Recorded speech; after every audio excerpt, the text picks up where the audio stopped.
Você é uma pessoa obcecada? A palavra obsessão tem vários significados, porém, eu gostaria de abordar alguns específicos. Eu tenho minhas obsessões, só que hoje eu gostaria de não falar tanto sobre mim e sim expor outra pessoa para discutir esse tema. Oi, meu nome é Laís sem Y e nesse vídeo eu quero conversar contigo sobre como obsessões podem ser fatais. Para isso eu quero te dar um breve contexto. Imagina aí, você é uma criança pobre que, além de lidar com sua vidinha, tem que aguentar uma pressão imposta por seus pais que almejam uma mudança de vida. Muito real isso, né? Em um dia especial, você vai até a casa onde sua mãe trabalha como uma doméstica. Na verdade, casa é pouco, é uma mansão. A família, por sua vez, usa roupas caras e se porta de uma maneira elegante que você nunca tinha visto antes. Tudo isso é completamente diferente da sua realidade, de tudo que você viu na vida. É tão perfeito que você quer algo para guardar e chega até a roubar um pouco de gesso da casa para assim imortalizá-la em seu pensamento. Essa é a memória mais remota e que a gente pode pegar como início de um desejo do nosso sujeito, que eu ainda não vou revelar quem é. Logo nesse início, eu queria trazer um dos significados de obsessão, que é justamente o apego excessivo a uma ideia, ou às vezes até uma preocupação exagerada com alguma coisa. Muitas vezes essa ideia mesmo. E observando mais a fundo os pais da nossa criança, a gente consegue ver uma obsessão muito comum. A vontade de mudar de vida, de sair da pobreza e conseguir algo melhor através da educação ou do trabalho árduo. Enfim, coloque para sua realidade. Inclusive, eu ouso dizer que você muito provavelmente tem. Eu quero mudar de vida, esse negócio da casa própria, isso de ser melhor que seus pais, ou então dar orgulho aos seus pais, ter uma carreira de sucesso, enfim, fazer algo para deixar seu legado, sabe? Essas noias que desde cedo colocam na gente. A vontade de passar no Enem, de sair de uma situação de subemprego, de passar em concursos, são saudáveis. Quando são metas, sonhos. Porém, quando a sua vida começa a ser afetada e você passa a estar disposto a fazer tudo para alcançar, a gente tem um problema. No caso, os pais do nosso protagonista conseguem realmente dar uma educação digna para o filho. Só que, em decorrência disso, eles contraem muitas dívidas e trabalham demais. E, por fim, morrem. Deixando um filho médico com muitas despesas e que não pôde ter os pais na vida adulta. Acho que pesei o clima demais. Vamos voltar para nossa narrativa. Agora, revelando um pouco mais sobre o nosso protagonista, o nome dele é Dr. Faraday. Faraday, não sei como pronuncia, não sou britânica. Muitos anos se passam e agora ele já é um médico de verdade, tem um consultório e não é um médico muito popular. Ele não é rico, mas ele não é pobre. Ele tá confortável, só que podia ter tido muito mais. Isso é algo que, inclusive, no livro ele fica pensando sobre. Um dia, ele recebe um chamado de atender uma empregada na antiga mansão. Sim, aquela que eu falei lá no início. E ele fica num misto de emoções, é meio que um fascínio e um horror, porque ele vê a casa degradada pela ação do tempo e é muito estranho, mas ao mesmo tempo ele lembra do passado. Enfim, é uma bagunça. Isso vale também para a família, porque a família tem uma situação triste. Eu vou parar por aqui, porque depois disso é morte, é loucura, é confusão, é briga, enfim, uma loucura. Se você quer saber mais, lê o livro. O filme... Tem o filme, mas o filme parece ser ruim. Agora, trazendo mais uma ou duas... Enfim, algumas obsessões interessantes, porém, de pessoas de dentro da mansão. Primeiro, eu vou trazer a da senhora Iris, que é a mãe da família, e que ela sonha e faz de tudo para evocar um passado glorioso em Hundreds. De novo, não sei se eu tô falando as palavras certas. Pronto, agora revelei o nome de tudo que eu podia revelar. O tempo todo a gente vê ela ainda insistindo em manter aparências finas, em tentar criar uma boa impressão, mesmo que no fundo ela saiba, porque todo mundo sabe, que eles são uma família de nobres decadentes e que estão vivendo em situações piores do que pessoas pobres.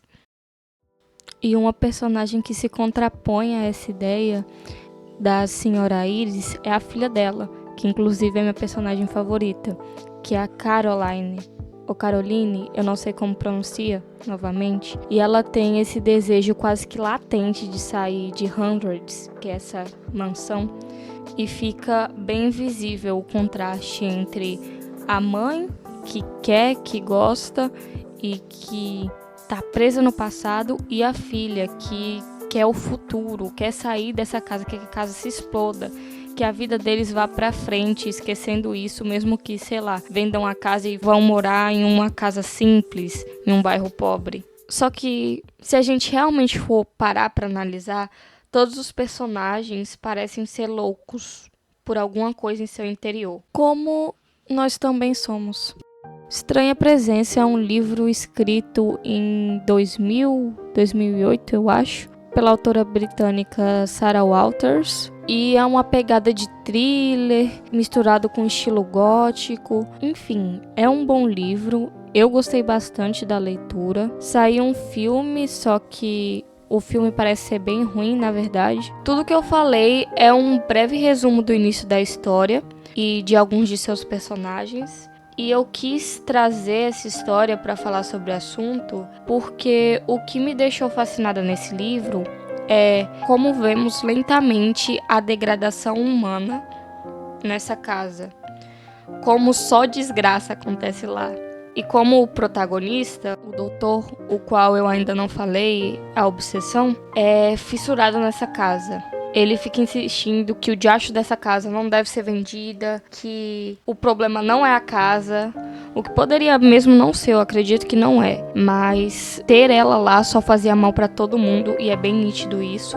Porque ela tá dando despesa, eles não conseguem bancar. Em vez dele ajudar essa família, na verdade, parece que ele dificulta o tempo todo o processo. E parece que ele faz parte do plano diabólico dessa casa. Essa pelo menos foi a minha interpretação. Óbvio que o livro não é só sobre isso e o final fica meio em aberto, então vai da sua interpretação se é alguma presença ou então só coisas do destino que fizeram a família e a casa chegarem até aquele ponto. E justamente ele me leva a abordar o último significado de obsessão que eu queria trazer aqui, que é a motivação para fazer atos irracionais. Quantas pessoas, assim como Faraday, querem algo que não é seu e que você não consegue manter? Gente, é só ver o Brasil. O tanto de gente que se endivida por comprar coisas que não conseguem pagar é assustador. E isso eu estendo até para fora da questão financeira. Gente que quer ter um corpo dos sonhos de forma rápida, uma carreira profissional bem-sucedida do dia para a noite, que quer ser visto, conhecido. Várias situações em que a pessoa quer algo, mas ela não faz nada para isso e ela nem tem condições de chegar lá. Tudo é um processo. Para você conseguir ascender de carreira, naquele exemplo, você tem que começar de baixo. Se você quer ter um corpo saudável, você é uma pessoa acima do peso e quer perder peso, você tem que ter uma dieta, fazer exercício e vai demorar. Essas pessoas, elas ficam muito obcecadas por idealizações e quebram a cara. O nosso doutor, eu vejo que além da casa em si, ele tinha essa obsessão pelo status. Ele se sentia parte da família, mesmo não sendo, e ele queria se meter como se fosse alguém da família. Alguém que ficaria com a casa, alguém que queria manter esse legado, queria estar lá. E no livro fica bem explícito isso, eu não quero dar spoiler. E é algo que é inalcançável, ele não vai alcançar, ele não viveu, mas ele sente que faz parte da história da casa. É muito louco, né? E o que pode ser nocivo na sua vida, assim como é na dele, é que quando você tá focado demais nessas obsessões, você perde tempo. E esse tempo não volta. Você tá jogando fora uma coisa preciosa e só não vale a pena.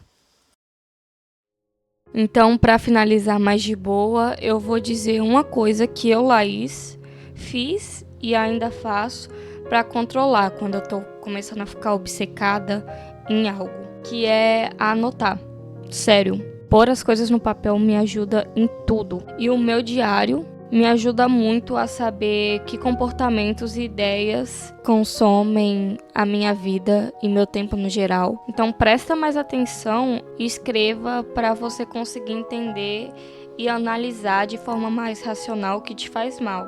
Conversar com alguém sobre é muito bom também. Eu tenho alguns amigos que a gente tem bastante liberdade e eles sempre comentam quando eu tô muito estranha ou muito fissurada em alguma coisa. E eu acho que é uma boa ideia ter alguém para conversar. Vale ressaltar que isso aqui eu tô falando não para questão obsessiva de toque, de pensamentos intrusivos e que você não consegue controlar, que aí realmente você tem que tratar com um psicólogo e um psiquiatra. Foi esse o vídeo de hoje. Não sei se ficou bom. Eu quis trazer reflexões que eu tive com alguma obra, indicação de livro. O livro de hoje foi Estranha Presença. Ele é bem arrastado, tem umas 500 páginas, então assim, não é um livro do gosto de todo mundo. Eu quero trazer outros livros que são mais tranquilos. E eu acho que isso era tudo que eu tinha para falar por hoje. Críticas, elogios, fofocas e ideias de outros livros são bem-vindos. Sinta-se livre para comentar aí embaixo. Sinta-se livre para falar, nossa, Laís, não gostei desse vídeo. Ou, nossa, Laís, gostei desse vídeo. Ou, nossa, Laís, por que você não faz isso? Que talvez eu faça. E é isso. Tchau.